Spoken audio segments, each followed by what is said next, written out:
Shalom, selamat sore Bapak Ibu Tuhan. Saat ini di Israel menunjukkan jam 15 atau jam 3 sore Bapak Ibu ya. Saat ini kami ada di puncak gunung Tabor ya. Dan di atas ini ada gereja ya. Untuk naik ke sini Bapak Ibu harus memakai Benz atau mobil. Jadi kita tadi memakai 3 mobil. Nah, cuaca di sini dingin.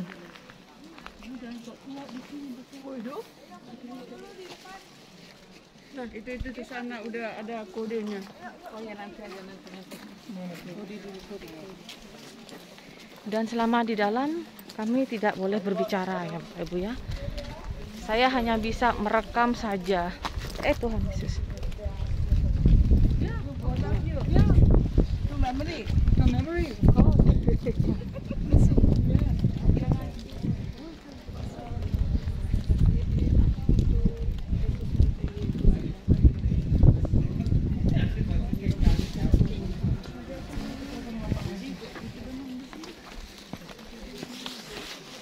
Joy belum datang. Tuhan. Saya sediakan tempat duduk untuk ibu. Puji Tuhan, terima kasih. Oke.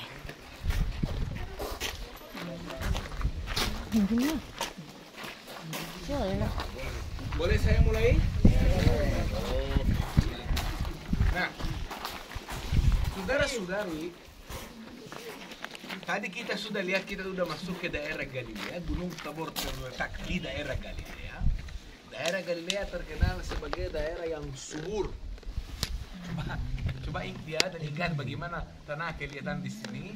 Lusa pagi sesudah kita selesai Kampung Kana, kita ke Gurun Judea dan kita akan lihat semua menjadi dari tanah yang subur menjadi gunung. Nah, kita naik ke gunung yang memang aneh. Tadi udah saya tunjukkan dari bawah, kelihatan seperti mangkok terbalik. Gunung sedikit aneh. Kita sedang di atas Gunung Tabor. Nah, kita mulai dari namanya. Apa artinya Tabor? Tabor itu tabur yang terletak di pusat. Ya, besar. Ya. Dalam bahasa Ibrani, tabur itu yang besar, yang terletak di pusat. Tabor dari tabur. Nah, karena gunung ini aneh dan dari zaman dulu dipercaya sebagai sesuatu yang ramah dengan gunung. Zaman 12 suku Gunung Tabor, karena memang aneh dan dari jauh juga bisa kelihatan, selalu dipakai sebagai berbatasan di antara 3 suku. Kalau ini sekarang Gunung Tabor, utara artinya suku Naftali, barat Zebulun, dan selatan Isakhar. Jadi Gunung Tabor selalu dipakai sebagai perbatasan di antara 3 suku, Zebulun, Isakhar, dan Naftali. Karena memang dari aneh dan dari jauh bisa kelihatan. Kita ada 2 cerita yang kita akan fokus dengan 2 cerita itu. Satu dari Perjanjian Lama tentang Nabi Deborah. Ya. Zaman suku-suku sebelum bangsa Israel punya raja, setiap suku ada hakim. Dan kita ada cerita dengan Yavin, Raja Hatzor, yang memang udah mulai menguasai daerah ini dan bangsa Israel harus berperang dengan dia. Masalahnya saat itu orang Filistin mereka punya teknologi lebih bagus dari Israel. Dan kalau Geva bilang teknologi lebih bagus, maksud saya teknologi besi. Membuat alat-alat dari besi, dan cara mereka membuat besi itu lebih bagus saat itu dari Israel. Dan besi mereka kualitasnya lebih tinggi. Apalagi mereka bisa membuat alat-alat yang lebih baru. Contohnya kereta dari besi yang diikat ke kuda. Nah, orang Israel saat itu belum ada. Nah, kalau kita mau bandingkan, karena bagaimana, apa artinya kereta yang diikat ke kuda dari besi 3000 tahun yang lalu?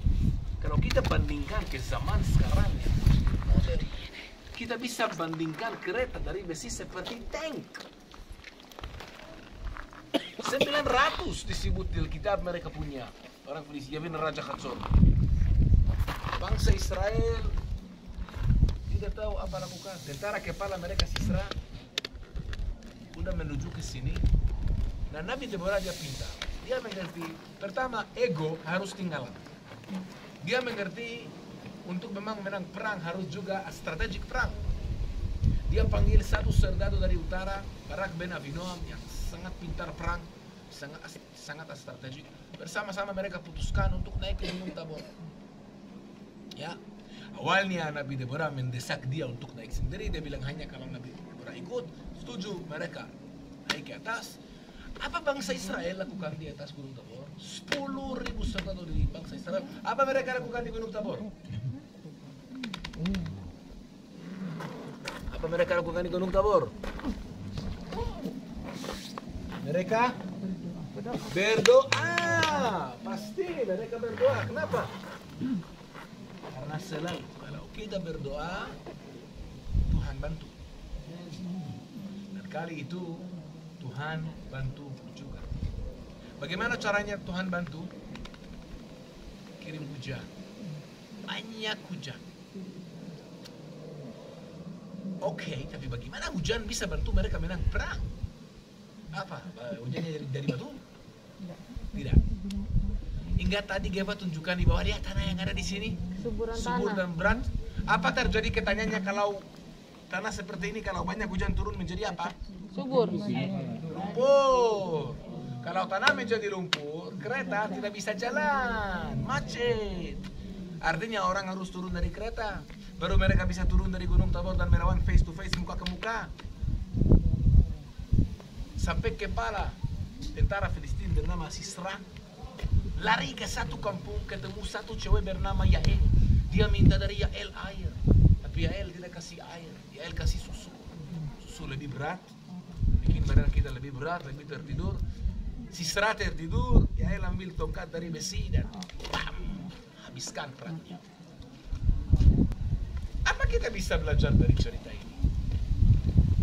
Kita bisa belajar dua hal. Yang pertama, berdoa.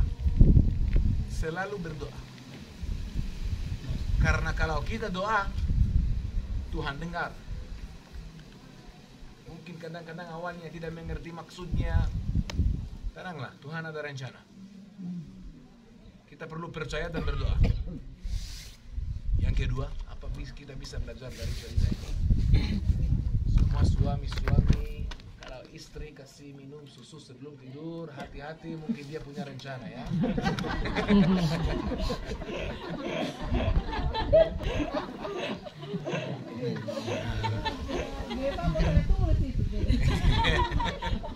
Hey, usah ditulis, kasih tahu suaminya. mau dengar cerita lucu dari pengalaman saya? Satu kali saya ada grup, ada satu ibu. Dia catat semua dari hari pertama dia masuk bis sampai hari terakhir di perbatasan.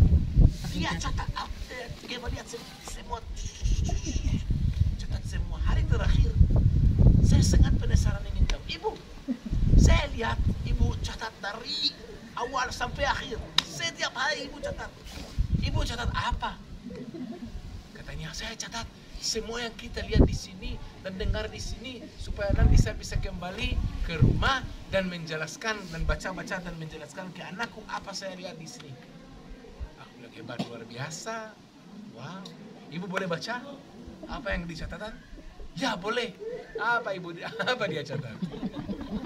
Kalian tidak akan percaya. Sekarang kita dalam bis. Sekarang kita turun dari bis. Sekarang kita makan siang. Sekarang kita kembali ke bis.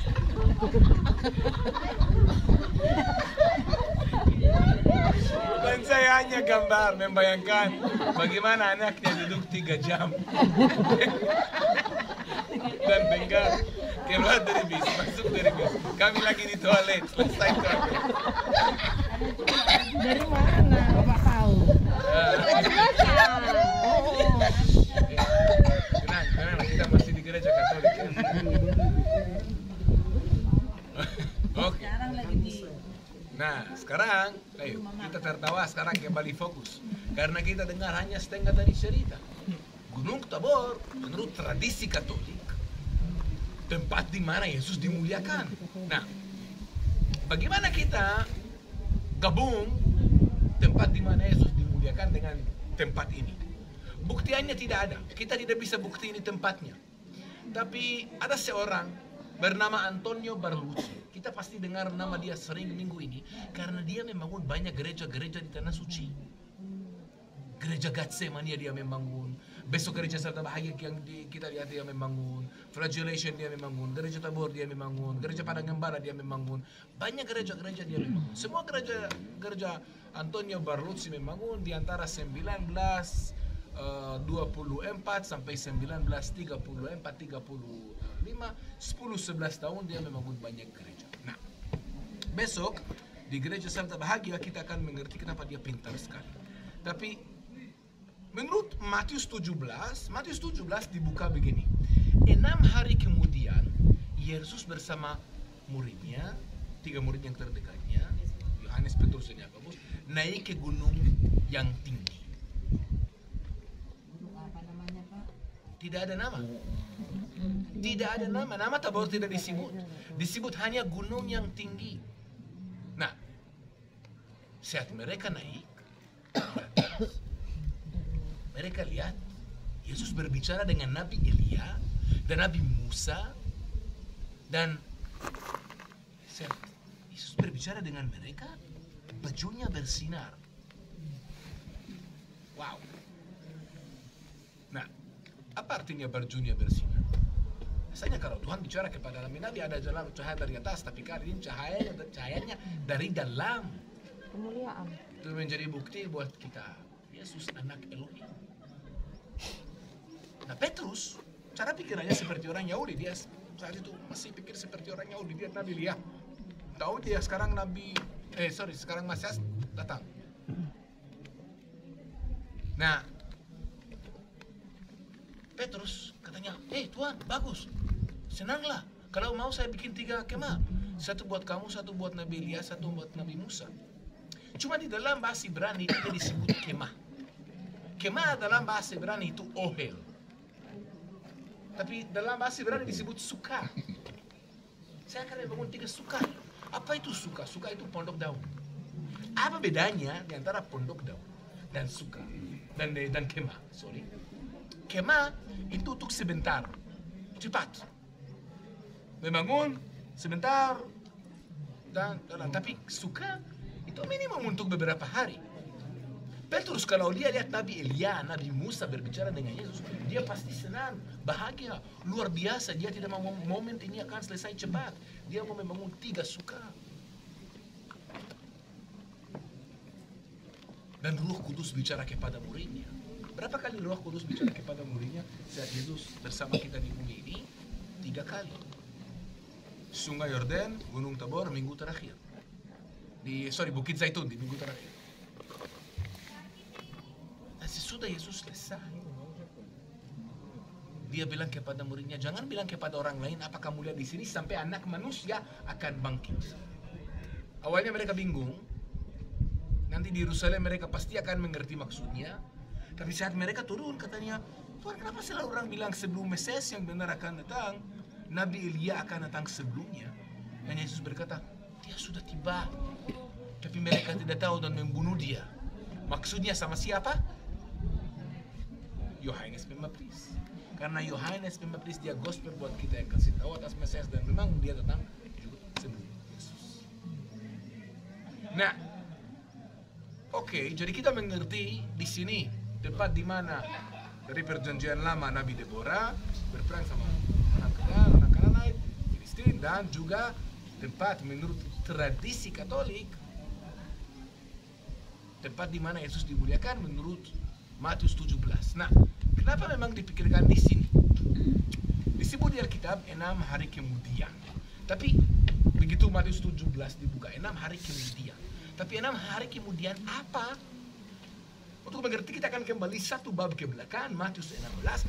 Di situ diceritakan kepada kita Yesus bersama muridnya di kaki Gunung Hermon. Di sana Yesus bertanya kepada muridnya, apa orang-orang pikir tentang saya? Saya siapa?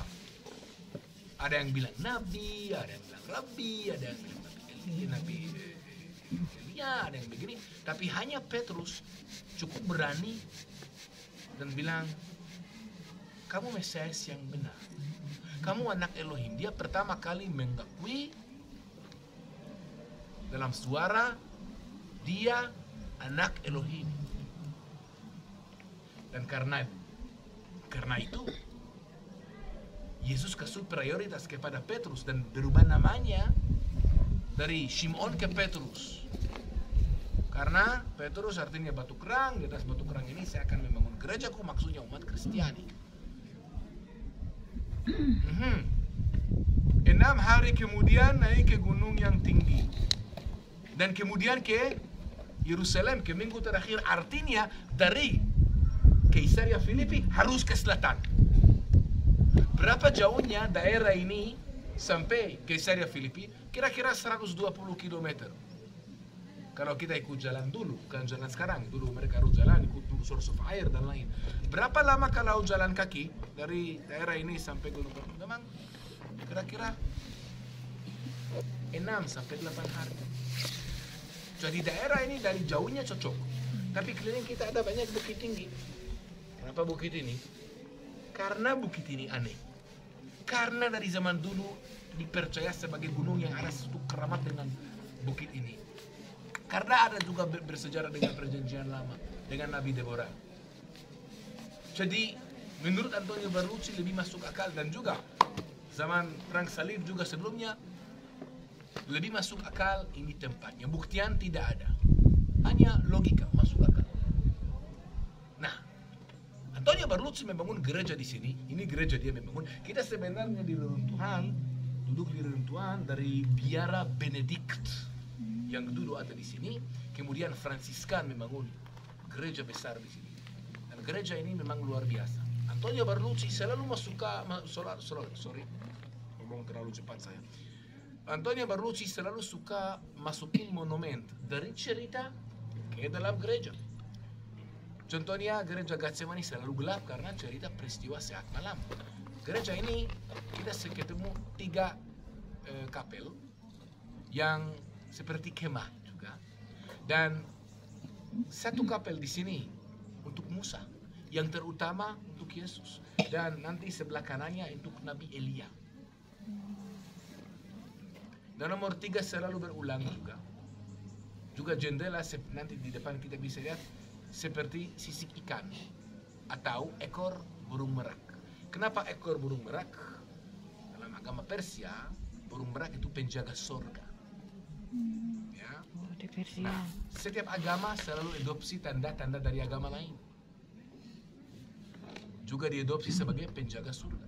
Nanti kita ketemu banyak contoh lain bagaimana banyak bangsa adopsi tanda lain, seperti lihat pintu ini, 3 pintu yang di tengah lebih tinggi.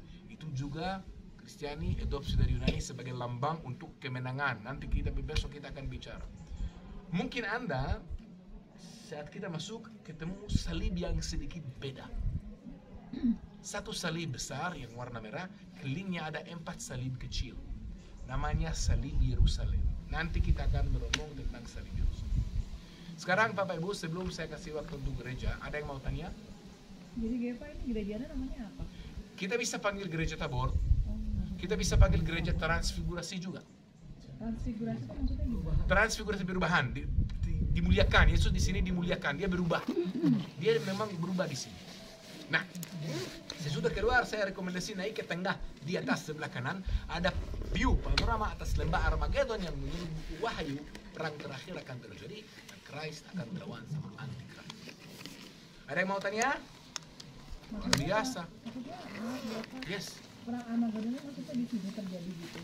Menurut buku Wahyu, perang terakhir akan mulai dari lembah Armageddon. Lembah Armageddon itu di mana? Itu yang di bawah tadi. Nanti bisa dilihat. Nah, apa maksudnya perang terakhir? Bagaimana? Itu juga tergantung siapa kita tanya, setiap kelompok ya pasti ada interpretasi lain. Itu udah cerita lain ya. Silakan Bapak Ibu. Sekarang jam berapa? 30 menit cukup? Kita kumpul di depan gereja. Silakan.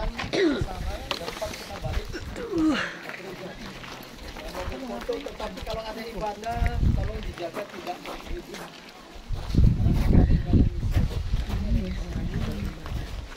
Lagi ibadah tadi pastornya tuh.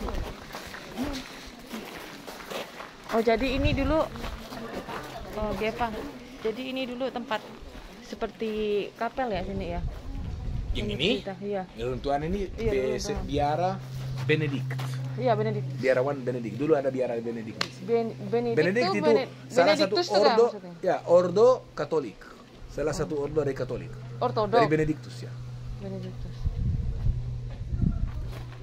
Mano Galicanto harusnya tutup jam 5, tapi kalau ada reservasi untuk misa kadang-kadang bisa sampai jam 5 sampai jam 6.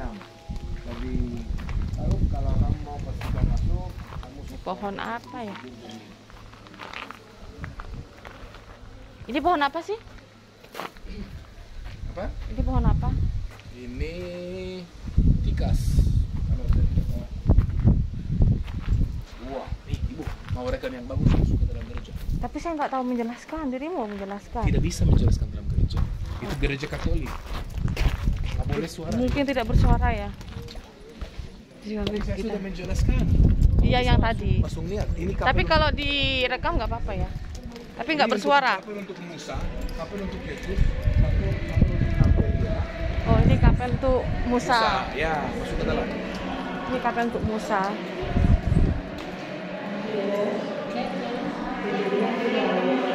Ini untuk Musa. Itu untuk Elia. Ini kapel untuk Musa ya Bapak Ibu ya. Di sini bangunannya seperti ini ya. Ini ada di Gunung Tabor. Ini kapel untuk Yesus. Dan ini kapel untuk Elia.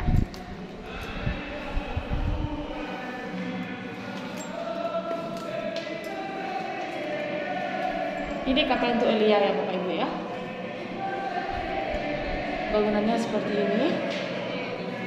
Bagian dalamnya atas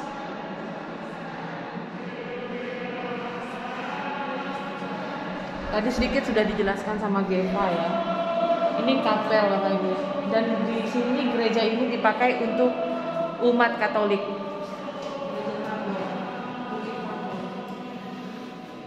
Sana ada meja tinggi. Ini juga ya. Very good.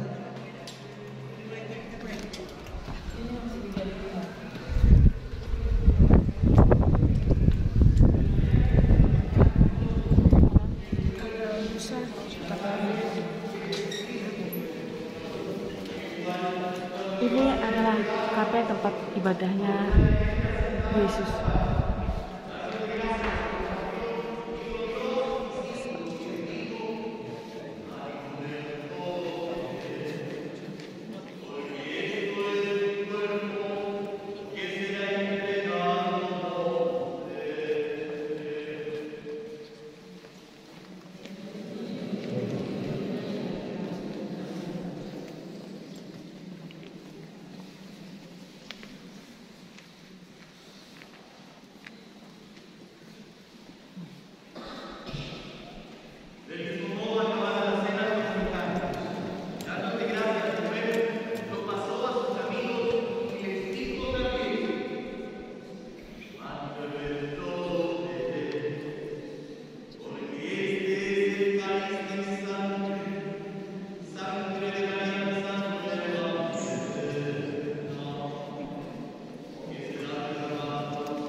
Este es el sacramento de nuestra fe.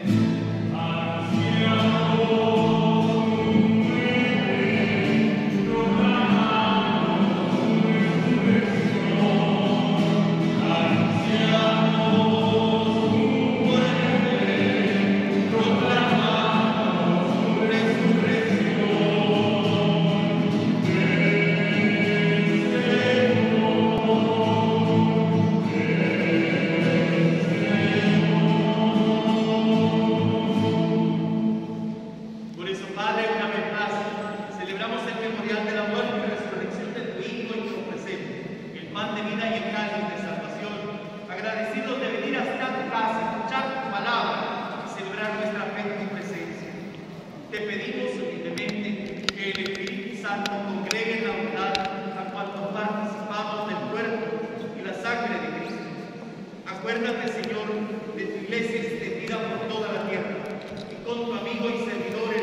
también de nuestros hermanos que durmieron en la esperanza de la resurrección.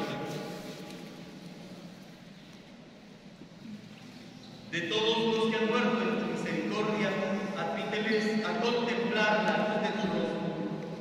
Ten misericordia de todos nosotros, y así, con María la Virgen, Madre de Dios, San José su esposo, los apóstoles y cuantos vivieron en tu amistad a través de los tiempos, merezcamos por tu Hijo Jesucristo compartir la vida eterna y cantar tus alabanzas.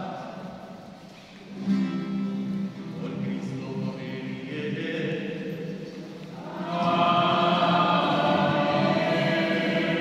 A ti Dios Padre omnipotente, la unidad del Espíritu Santo.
da gusto poder encontrarnos en esto, que el Señor quiere que seamos uno como Él y el Padre es uno. Es una gracia, es una maravilla, porque no nos pongámonos ahora en esa disposición de que al dejar que Él se transcurre en nuestra vida con la palabra y la Eucaristía recibida, lo vayamos a hacer luz, lo vayamos a hacer testimonio cuando salgamos de esta experiencia que ambos grupos están compartiendo. Bendito sea Dios por esto, gloria a Dios por siempre. Oremos.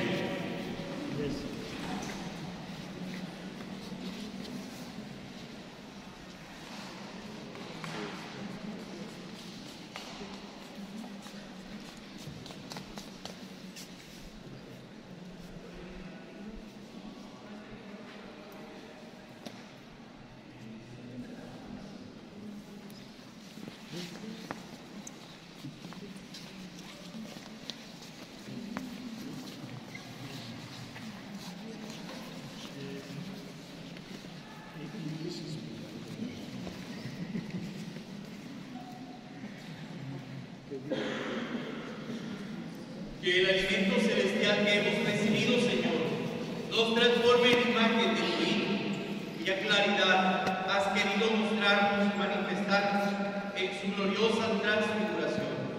Por tu Hijo Jesucristo, Señor nuestro, que vive y reina por los siglos de los siglos. Amén. Que el Señor esté con ustedes. La bendición de Dios Todopoderoso, Padre, Hijo y Espíritu Santo, descienda sobre cada uno de ustedes, sobre las obras de sus manos y permanezca para siempre. Pues ella también está con nosotros. Pidámosle su intercesión maternal y encomendémoslo. Dios te salve María, llena eres de gracia, el Señor es contigo. Bendita eres entre todas las mujeres, y bendito es el fruto de tu vientre. Santa María, ruega por nosotros pecadores, ahora y en la hora de nuestra muerte. Amén. San Miguel Arcángel, antes de decirle que nos vayamos en paz, ¿cuántos minutos, cuántos segundos creen que duró la transfiguración? Déjenlo ahí. Durará el resto de tu vida si lo dejas ser Dios. Porque lo que pasó ahorita con la Eucaristía pudo para algunos ser muy largo, para otros muy corto. Pero pensemos en la transfiguración, en el que viene estar aquí y en el que viene llevar al Señor con los demás. Pueden ir en paz.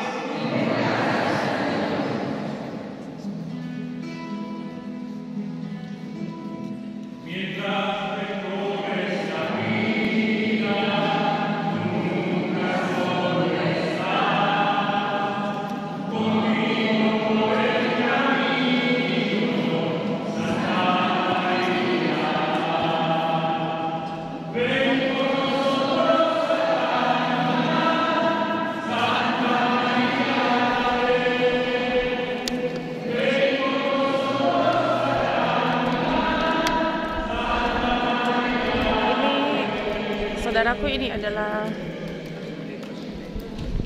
gereja apa bisa dibilang kapel yang dibangun untuk Yesus. Sebelahnya ini kapel untuk Elia, kan? Kapel untuk Elia, dan sebelah situ adalah untuk Elisa. Ini bagus banget nih ya, Bapak Ibu ya. Dan turisnya banyak, sampai tadi saya ada kenalan, ada yang dari Spain, ada yang dari Amsterdam, dan juga ada yang dari India, Bapak Ibu ya. Jadi semuanya di sini banyak. Seperti ini temboknya, dan udaranya sangat dingin sekali. Seperti ini. Tampak dari depan seperti ini, Bapak Ibu ya. Tinggi sekali.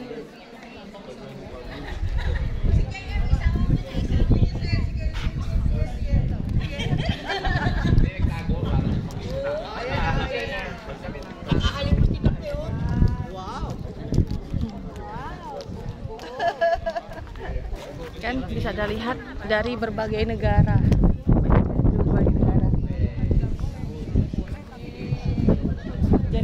Dan ini saya nggak tahu dari mana, belum kenalan.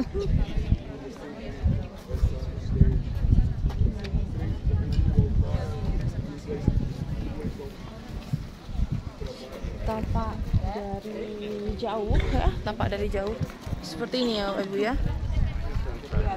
Tinggi.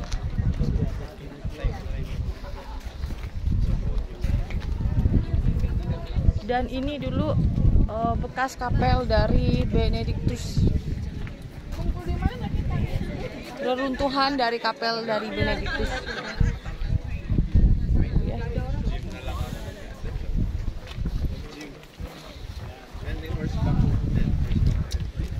Udah masuk sini kan? Ada mau ibadah kayaknya. Oh di situ mau ibadah. Tapi kita mau di situ makanya nggak jadi. Mau foto dulu sebentar. Ini adalah kapel dari reruntuhan dari kapel dari Benedictus dulu ya Bapak Ibu ya.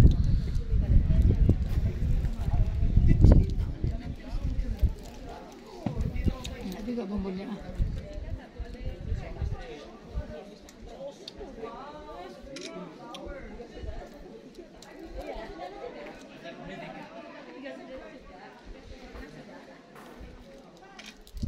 Ini manis-manis sekali.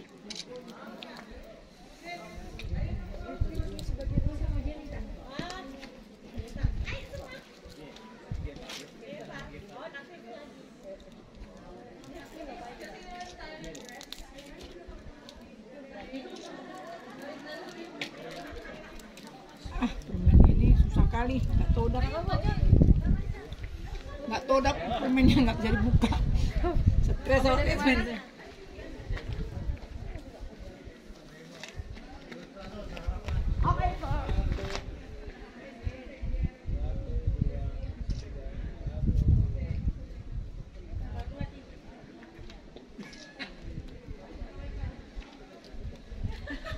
Udaranya dingin banget Bapak Ibu ya. Kami mohon maaf ya, dari kemarin udah 2 hari kami belum ganti baju. Kami juga, tapi kan 2 hari belum ganti baju, belum mandi. Karena kami ini kelamaan dan juga banyak pemeriksaan imigrasinya luar biasa. Di imigrasinya untuk cap paspor aja ditanya ini dan itu.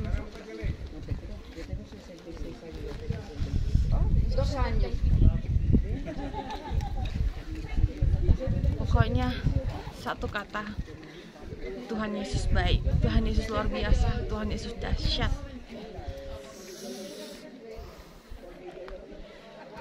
Ini di puncak gunung loh Bu.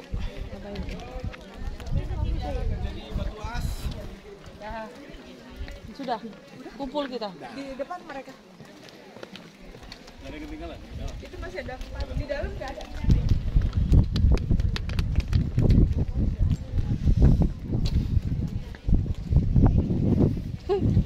Saya tidak sabar mandi.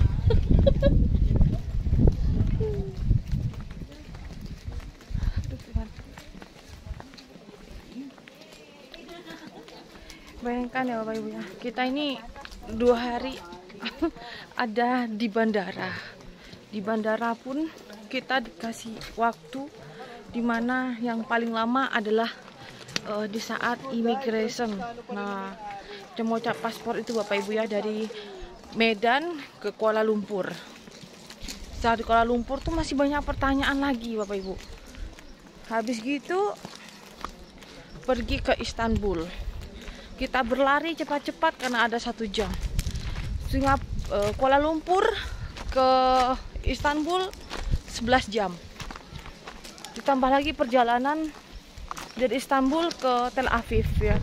Dan di Tel Aviv pun juga sangat ketat sekali. Sampai tadi yang bikin lama pemeriksaan dari teman, ibu-ibu dari Medan, sampai diperiksa, sampai dibuka kaos kaki, sepatunya, jaketnya. Pokoknya luar biasa. Ini. Di sini tidak boleh merokok dan tidak boleh membawa makanan. Di sini sangat dilarang sekali apabila ada yang merokok dan bawa makan dan minum. Memang tidak boleh, karena tempat ini adalah tempat yang sangat suci gitu ya Bapak Ibu ya. Tidak boleh untuk hal-hal kayak gitu.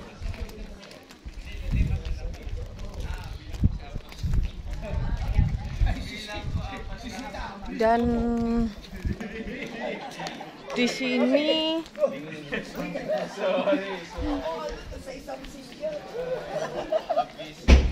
sini kalau mau ke WC bayar $1. Sudah ada tulisannya. Di sini kalau mau ke WC $1.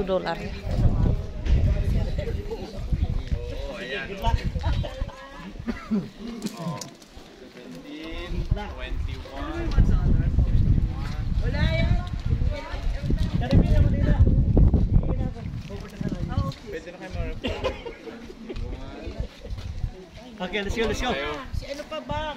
Si Bang, Bang. Kasi tig 10 para sa iba mo. Dadali ko na ito, ano ah. Pag hinanap ni ano, pag sabi na sa akin. 24, okay. Tidak tahu dari Kapiling naman kami ni father ko. kami tidak tahu dari mana. Natuwa siya, nakarating kayo ng Transfiguration. Oo nga. Nakita niyo yung clouds? Bahasa apa ya Bu? Kira-kira ya Bapak Ibu ya ternyata. Bahasa apa ya? Soalnya di dalam juga berbeda-beda bahasa orang. Memang begitu. Sangat luar biasa. Sangat luar biasa. Tengok tamannya pun juga indah, bagus.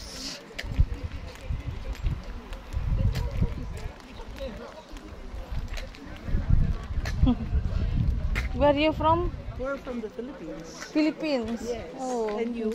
I'm from Indonesia. Wow, how nice. Thank you. Very cool ya. I know, right? Yeah. Sangat dingin banget. Pakai jaket pun tembus ini.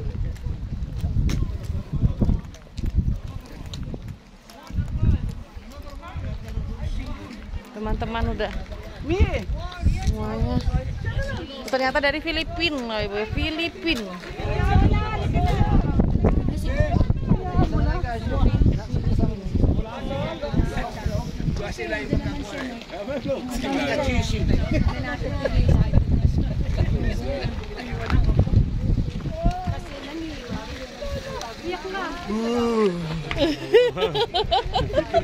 Mana jaketnya? Nggak dipakai Bapak Pendeta. Saya aja pakai jaket masih kedinginan ini. Tinggal sedikit ini.